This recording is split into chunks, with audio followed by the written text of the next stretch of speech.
Finally, someone taught her a lesson. She's been asking for this for years. My brother Xavier's applause echoed through the banquet hall as our father's fist connected with my jaw, sending me crashing into the dessert table while 68 guests watched in stunned silence.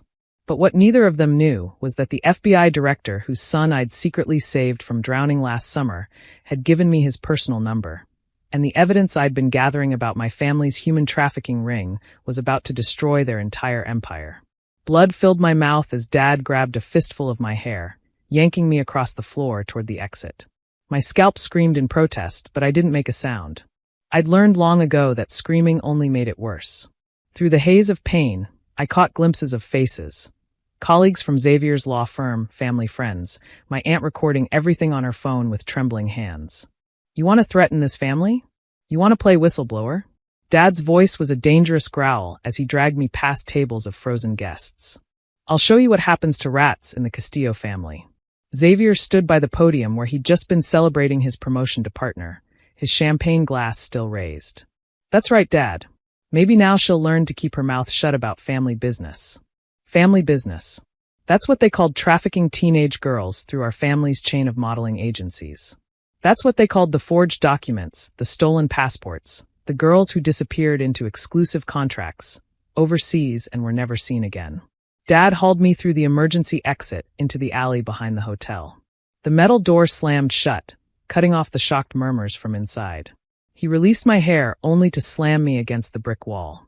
You think you're smart? He pressed his forearm against my throat. Asking questions? Copying files? Did you really think I wouldn't notice you snooping around the office? I spat blood onto his $5,000 suit. The Lambert family noticed, when their daughter never came home from her Milan opportunity. His face went white, then purple with rage.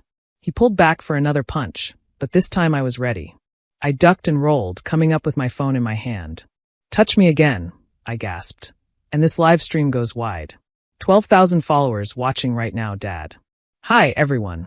This is Miguel Castillo, CEO of Castillo Model Management, currently assaulting his daughter Elena for discovering he traffics minors.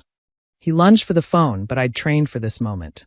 3 years of Krav Maga, paid for in cash, taken under an assumed name. I sidestepped and ran, my heels clicking on the wet pavement as I sprinted toward my car. Behind me, I heard the emergency door burst open. Let her go, Xavier called out. She's bluffing. Little Elena doesn't have the spine to cross us. I reached my car and locked myself in, ending the live stream.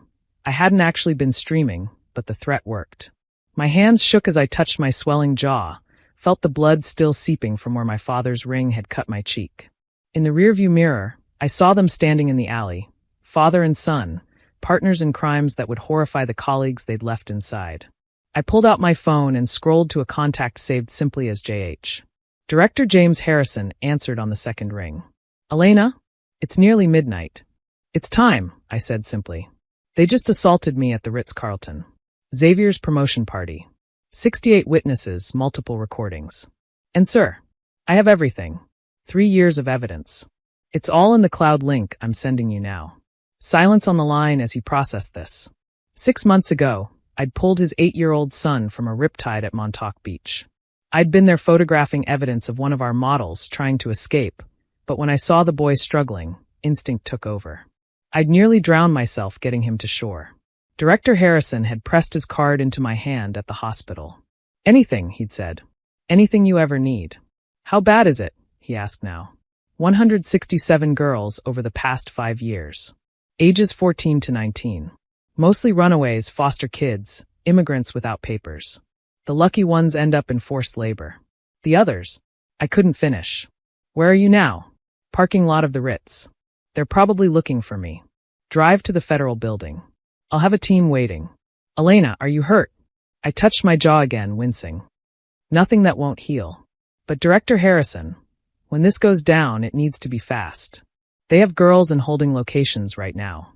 At least 12 in the warehouse on Pier 47. Understood. Get moving. And Elena, you did the right thing. I drove through the empty streets, checking my mirrors constantly. As I reached the federal building, my phone exploded with messages. Mom, what have you done? Xavier, you're dead to us. Dead. Unknown number. This is Vanessa from Xavier's firm. Is what you said true? About trafficking? My cousin went to a Castillo casting call and never came home. I walked into the federal building to find a full tactical team already assembled. Director Harrison stood at the center, his face grave. Ms. Castillo, he said formally, we need you to tell us everything. For the next 3 hours, I laid out the entire operation. The legitimate modeling agency that served as a front. The scouts who targeted vulnerable girls. The fake contracts promising international careers. The handlers who took their passports for safekeeping. The private jets that flew them to buyers in Eastern Europe, the Middle East, South America. Your father runs this? Agent Martinez asked, studying the organizational chart I'd built. He founded it. Xavier handles the legal side, the contracts that trap the girls, the shell companies that hide the money. My mother manages the training facilities where they break the girls' spirits before transport. And you've been inside this for how long? Born into it, I said bitterly. But I only understood what was happening 3 years ago. When I saw them loading a girl named Cassie into a van. She was crying, begging. They said she was being dramatic about her big break in Paris. But something felt wrong, so I followed up. There was no Paris contract. No modeling job.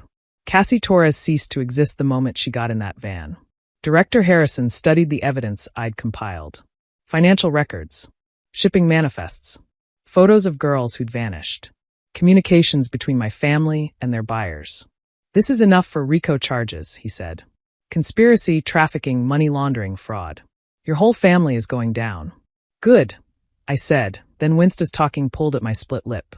We need to move tonight, Agent Martinez said. If they know she's turned. They'll run, I confirmed. Dad has a jet on standby at all times. One call, and they're in a non-extradition country. Then we don't give them time to make that call. Director Harrison turned to his team. I want simultaneous raids. The Castillo home, the agency offices, the warehouse, all known holding locations. And pick up everyone at that party. They're all potential witnesses now. As the team mobilized, Harrison pulled me aside. You know what this means, don't you? Witness protection. Your old life, it's over. I thought about my old life. The designer clothes bought with blood money. The family dinners where we discussed logistics of shipping human cargo over dessert. The willful blindness I'd maintained until Cassie's terrified face shattered my delusions. It's been over for a long time, I said. I just hadn't buried it yet. By 4 a.m., the raids were underway. I watched on monitors in the federal building as tactical teams swept into locations across the city. The warehouse on Pier 47 yielded 14 girls, all between 15 and 19, all scheduled for deployment within 48 hours. At the Castillo family home, they found my parents trying to burn documents in the fireplace. Xavier was arrested at his girlfriend's apartment, still in his celebration suit, cocaine scattered across the coffee table. But the best part was the Ritz-Carlton. Agents arrived to find half the promotion party still there, gossiping about the assault they'd witnessed. My aunt had not only recorded the entire attack, but had convinced others to share their videos too. Your father punching you is all over social media, Agent Martinez informed me. The hashtag Castillo assault is trending. Your brother's law firm has already released a statement distancing themselves. By 6 a.m., it was done. The Castillo empire, built on the suffering of children, had fallen in less than 6 hours. Director Harrison found me in the break room, staring at a cup of coffee I couldn't bring myself to drink. 37 girls recovered from various locations, he said quietly. All alive. You saved them, Elena. I should have acted sooner. You were raised in it, conditioned to see it as normal. The fact that you broke free at all is remarkable. He sat across from me. Your father is asking for you. No. He says he'll give us his overseas contacts in exchange for seeing you. I looked up at that. The overseas contacts were the buyers. The men who purchased these girls for purposes that made my stomach turn. Monitored visit? I asked. Of course. Full security. You don't have to do this. But I did. For Cassie. For the 14 girls in the warehouse. For all the ones I couldn't save. 2 hours later, I sat across from my father in an FBI interview room. His designer suit was replaced with Federal Detention Center orange. The man who'd terrorized me my entire life looked smaller somehow, diminished. You destroyed us, he said without preamble. No, you destroyed yourselves the moment you decided human beings were inventory. It was business. Just business. You never understood. I understood perfectly. I leaned forward, letting him see the bruises he'd left on my face. I understood when I was 7 and you told me that some people matter and some don't. I understood when I was 15 and saw you discipline a girl who tried to run. I understood when I was 20 and realized the modeling contracts were slave contracts. I understood. I just chose to stop accepting it. Your brother had just made partner. Your mother was planning a charity gala. We had a good life. Built on suffering. I stood. Give them the overseas contacts, Dad. It's the only decent thing you've ever done. Maybe it'll knock a few years off your sentence. Elena. My name isn't Elena anymore. It was true. The U.S. Marshals had already started my new identity paperwork. Elena Castillo died in that alley when her father punched her for having a conscience. I walked out and didn't look back.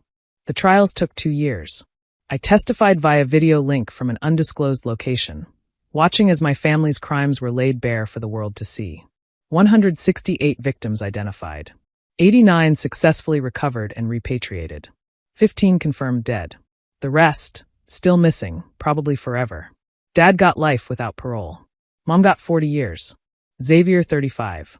The modeling agency was dismantled, its assets liquidated to pay restitution to survivors. The night the verdicts came down, Director Harrison called me. It's over, he said. How do you feel? I thought about it. I had a new name, a new city, a job counseling trafficking survivors. I hadn't spoken to anyone from my old life in 2 years. Sometimes I woke up feeling my father's fist connecting with my jaw, my scalp burning where he dragged me. But then I'd remember the girls from the warehouse, the emails from survivors thanking me, the knowledge that the Castillo trafficking ring would never hurt another child. Free, I said finally. I feel free. That night at the Ritz-Carlton, my father had punched me in the face for threatening to expose the family business. He dragged me out by my hair while my brother applauded and 68 people did nothing. One phone call later, I'd brought down an international trafficking ring. My face healed. My hair grew back. My family went to prison. And somewhere out there, 89 girls were living free lives because I'd finally found the courage to make that call. Sometimes the best revenge isn't just living well. Sometimes it's making sure the people who hurt you can never hurt anyone else again. Even if those people are your own family. Especially then.